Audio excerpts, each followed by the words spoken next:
Hi, I'm Addie, Slayer of Namaslayer. Today I want to talk about a topic that is very dear to my heart and to myself, and that is creating your future self alter ego.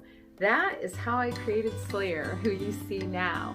You see, back when I was in my 300-pound ball of misery, I couldn't imagine what it would be like to be Slayer, to be this now, this person that stands here sharing with you how I finally transformed my life, right? I couldn't even envision this. I was eating and drinking and Netflixing and doing all these other things, and I was starting to come out of it and find the mind work, but it was this part of building the vision that I found so challenging. And I have a great imagination, but I couldn't really truly believe that I could be the one that would lose 100 pounds, that I could be the one that would be sharing on Facebook and people would start to follow and be inspired. I had a really hard time envisioning this.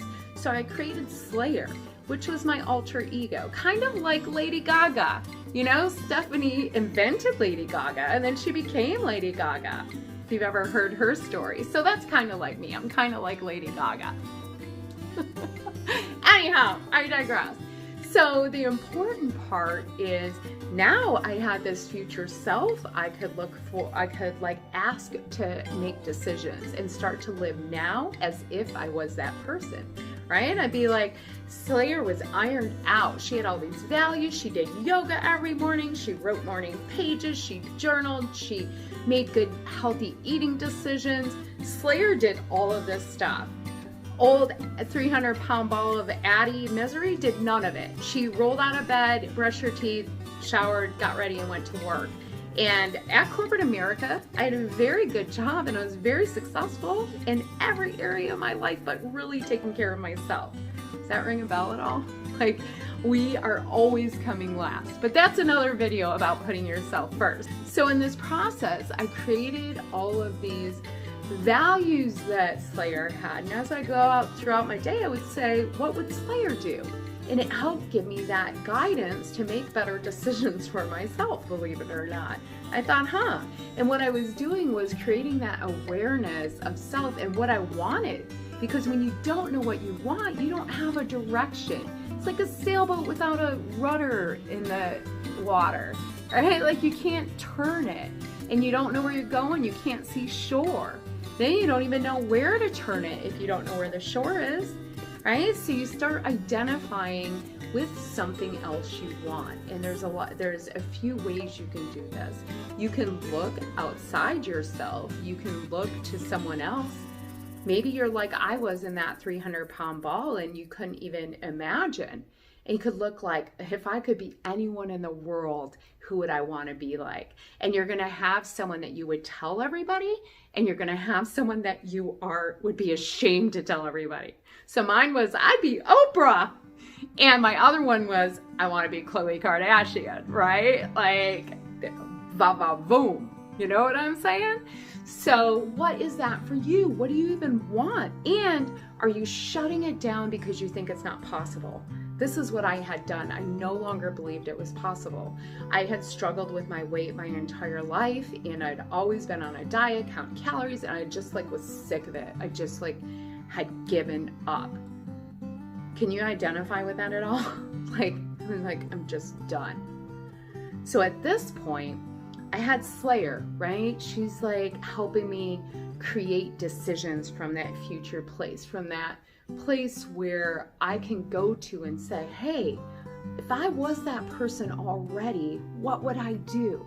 How would I act now in this moment? Right? Would I go to the bar at 10 o'clock till 10 o'clock at night if I wanted to be up at 5 in the morning? No, I would not. So guess what? I'm not going to the bar. I'm not going to happy hour tonight. No, thanks. I got an appointment with the mountain. And it sounds very not sexy, right? Like, all the decisions that are good for us are not sexy. But in the end, those are the decisions that take us to health and wellness.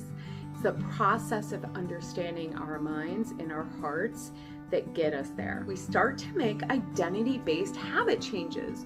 You start to become that person. Like James Clear says in his book, Atomic Habits, he states about identity-based habit changes, you don't want to go and just train for a marathon, right? Because once that marathon's done, what happens to your running? You want to become the person that runs a marathon, because then you become a runner, right? I love the difference in perception that gives us, right? Who do you want to become?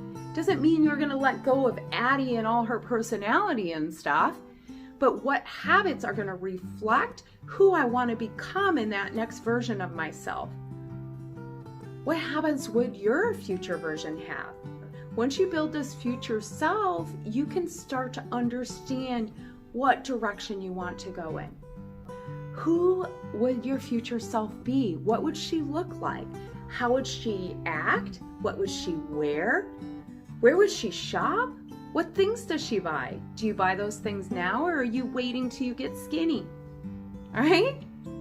Does she go to school? Does she hire coaches? Does she learn? Does she do yoga or swim or run, or what is her thing she does? Think about that. Slayer out.